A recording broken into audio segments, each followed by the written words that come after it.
Alright, how's it going, people? We're gonna hang out here for a little bit on Easter. Gonna chat about whatever comes to the mind while I got a little bit of time here on Sunday. Sunday, to hit that old trope while we're here. Why not, you know? You always gotta grab the low-hanging fruit when it presents itself. One of the recent events that comes to mind as something to talk about while I'm here is apparently 4chan got hacked by Soy Jack Party. I don't know some of the finer details, but obviously, you know, the people who consider themselves the in crowd on the internet aren't really a fan of me. I'm not allowed to sit at the cool kids table to speak of the internet. And with that being said, any mainstay of the internet being defaced is a thumbs up in my book. So for the time being, well, you know, I'm not a fan of both sides, really. I'm not a fan of either side. So it's not like Soy Jack Party has done anything particular to earn favor in my book. But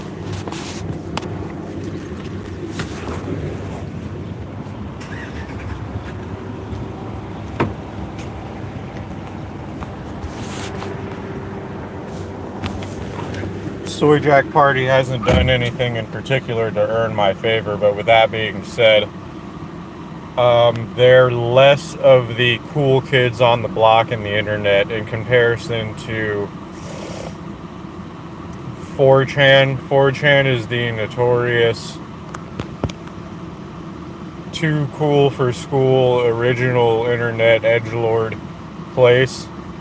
One of them, at least. It's up there with Newgrounds when it comes to places for people who consider themselves a part of the internet. Does anyone else know what I'm talking about? Because I know what I'm talking about here. But of the two, between Soy Jack Party and 4chan, 4chan is definitely the part of the internet that considers itself too cool for school and is notoriously the too cool for school part of the internet. So as someone who is jaded and disillusioned with the internet, I would definitely say that I am leaning more towards, if I had to choose a side, being in favor of Soy Jack Party here, because Soy Jack Party is the less popular of the two, and everyone always tells me that I look like the chud Soy Jack. Therefore, and the way that QA declared its victory also being phrased semi-hilariously, I would say that I am in favor of Soy Jack Party over 4chan because the internet has treated me like shit. Therefore, seeing anything that the internet deems sacred being defaced is awesome. And therefore, I think Soy Jack Party is awesome for defacing a quote-unquote sacred part of the internet. You know, I like seeing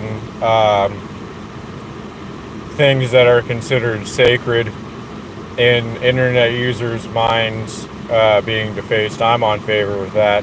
Or I'm on board with that. I'm on board with that because I have been mistreated by the internet. Therefore, you know, it's as if I myself took down 4chan in a way, because that's how I would have phrased it if I took down 4chan. I would have been like, I win, you lose, pack watch. And then that would have been the literal calling card, verbatim, that I would have left if I defaced a sacred part of the internet and permanently destroyed it. If I permanently destroyed something that the internet found sacred, the thing that I would write on it if I defaced it would have been exactly that.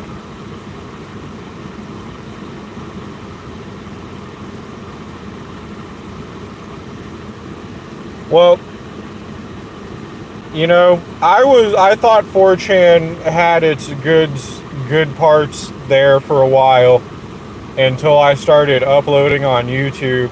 And then once I started uploading on YouTube, I realized that in fact the internet is how do you put this? The edgy part of the internet is not as cool from the inside as it is from the outside, and really the stuff that makes it on YouTube about the edgy part of the internet, lore wise or analysis wise, is for whatever reason intentionally highly favorable of the edgy part of the internet, despite the edgy part of the internet not being worthy of praise once you get there in person. But then again, once you even get to like these people praising the edgy part of the internet on YouTube, once you get to something like their Discord channel and you see the people that they allow in there and you see the fucked up things that the people they intentionally allow in there do, like, it all makes sense. A lot of these YouTube channels that praise the edgier part of the internet and hold it as sacred and some haven of culture or something like that, once you get into like a community that they would build on their own and you see the fucked up people that they would let loiter in a Discord just for whatever reason, it all kind of starts to make sense.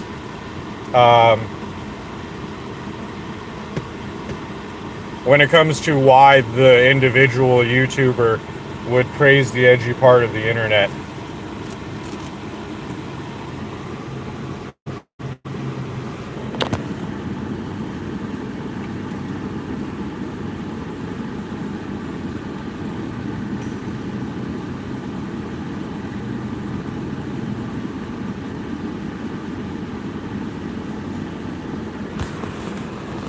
Man, I really want to unprivate a lot of the videos of me mocking Music Biz Marty's passing, because it could not have happened to a more fucked up person, Music Biz Marty passing, like, and that's awesome. And I think it's awesome because, got my Live Strong bracelet because I got one when I was a kid after my grandpa died from cancer, and I got my What Would Jesus Do bracelet here just because those are two things that are synonymous with the era that I grew up in. I think it definitely could have happened sooner and I would have been fine with it. I think Music Biz Marty could have passed away sooner and I would have been totally happy about it, because Music Biz Marty is emblematic of everything that is wrong with the quote-unquote edgy part of the internet. He is a beacon of how warped modern society's morality is. If you had a time machine and you sent Music Biz Marty back to a time period that had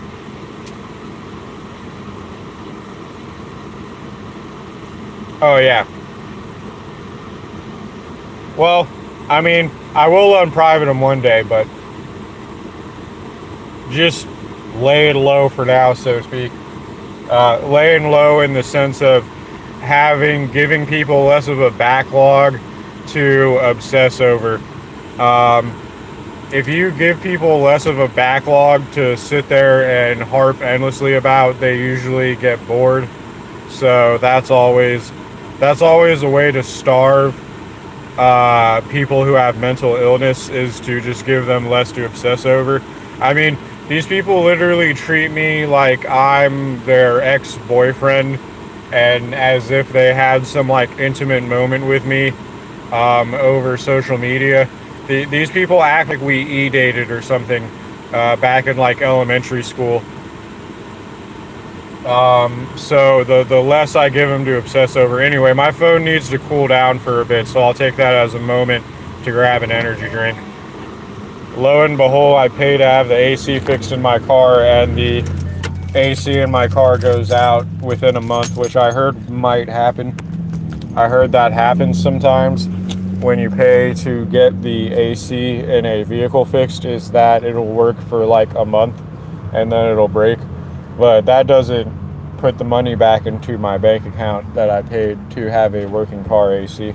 But it is what it is. I know my car is getting old. So okay, I'm back.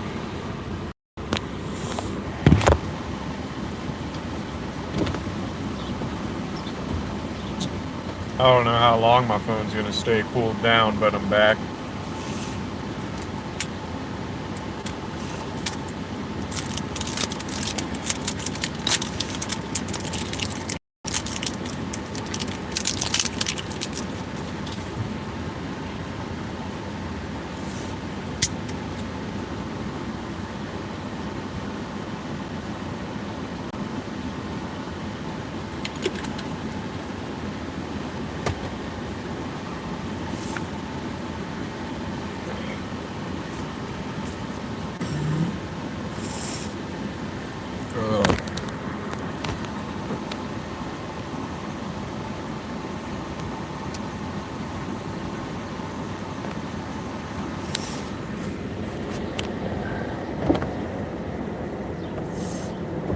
So yeah, Easter is a holiday that made me feel inadequate when I was growing up. All the candy that I would eat that I got from holidays like Easter and Christmas and Halloween, all of that candy that I ate would make me feel insecure about my appearance. Losing the Easter egg hunt, because the Easter egg hunt was a competition between me and my cousins who got better grades than me. So I already felt inadequate because my cousins had better grades than me and they got in trouble less than me. They got sent to the office and got referrals less than me, had less disciplinary action taken against them by their teachers than me. They had more friends than me on top of being smarter than me. So I already felt inadequate in comparison to my cousins. But losing the Easter egg hunt was kind of the final nail in the coffin in a way when it came to things that made me feel inadequate when compared to my generation of my family, that being my cousins and my brother. So that contributed to my inferiority complex. Easter, the holiday of Easter, that is, because on top of my cousins being smarter than me, getting in trouble less than me, and having more friends than me, they also won the Easter egg hunt more than me. So that brought feelings of inadequacy during the holiday season. The Easter egg hunt, that is.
I mean,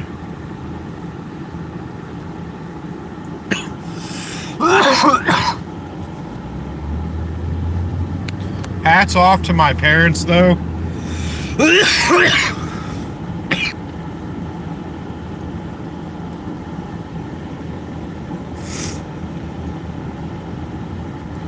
Hats off to my parents for loving me in spite of the fact that I suck when it comes to accolade-based comparisons between me and other members of my generation of my family. I definitely lost the having the coolest son in the conversation circle contest a lot. And, you know, that definitely carried on into adulthood.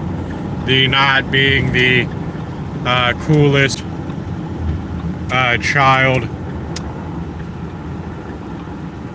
in the room contest. I definitely didn't win that a lot, but you know, hats off to my parents for loving me in spite of the fact that I lose the coolest son in the room contest every time I get brought up, you know.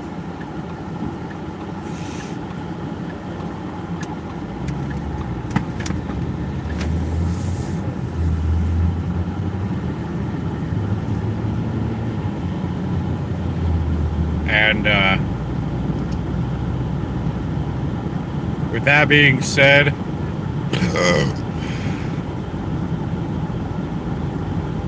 RuneScape Dragon Wilds seems like it may or may not be a good time.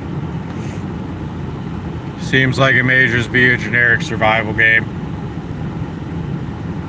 And if it is just a generic survival game, that is fine, I suppose. But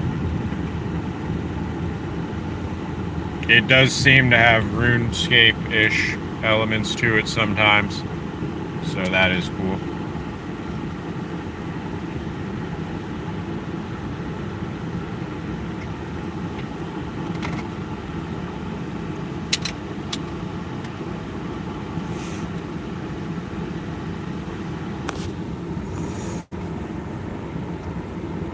Well, let me see if I can come up with something else to get off the chest while I'm here.